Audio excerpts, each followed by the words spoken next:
Mesdames et messieurs, bonjour, c'est le retour du bulletin d'information de Mira News après une absence de quelques jours à cause de certains empêchements professionnels. Et cette fois-ci, on va commencer la semaine avec l'actualité mondiale. En Corée du Sud, le Halloween a basculé dans une réelle horreur. Au moins 153 personnes sont mortes et quelques 134 autres ont été blessées dans une bousculade à Séoul. Le drame s'est passé samedi 29 octobre. Lors des festivités d'Halloween, le nombre de victimes pourrait encore s'alourdir. Alors que les opérations de secours se poursuivent, les autorités de Séoul ont par ailleurs fait état de 2642 personnes portées disparues. Au moins 20 ressortissants étrangers ont péri dans le mouvement de foule. Des milliers de personnes s'étaient rassemblées dans le quartier d'Itaewon, connu pour sa vie nocturne, pour faire la fête.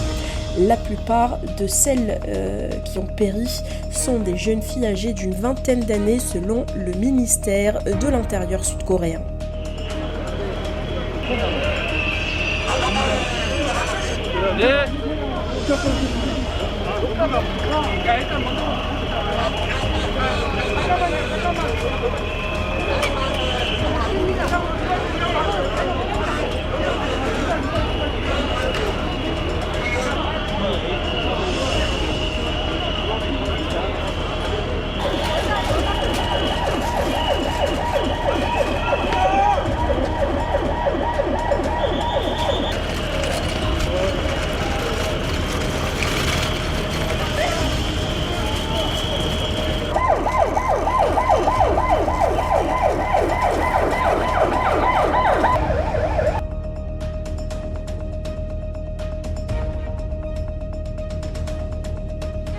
Et au Brésil, à 77 ans et après un passage en prison, l'ex-président brésilien est retourné au pouvoir malgré un scrutin ultra serré face à son opposant conservateur Bolsonaro.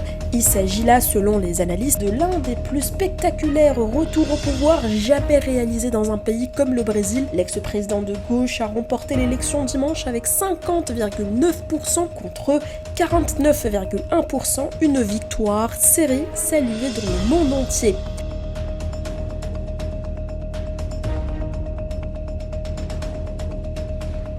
Et le Liban se retrouve sans président. Le président libanais Michel Aoun a quitté le palais présidentiel hier dimanche avant l'expiration de son mandat de 6 ans dans un contexte de crise politique.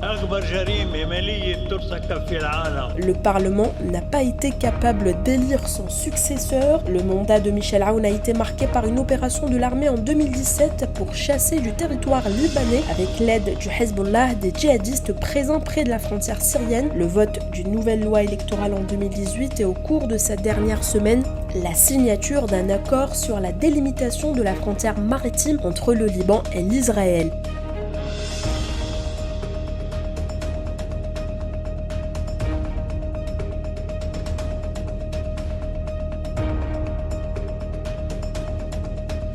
Merci de nous avoir suivis, c'est la fin de ce flash d'informations matinal sur l'actualité mondiale. Retrouvez-nous dans un autre flash d'informations, toujours sur l'Algérie et le monde. N'hésitez pas à écrire en commentaire qu'est-ce qui vous a le plus marqué dans ce flash d'informations et abonnez-vous. Au revoir.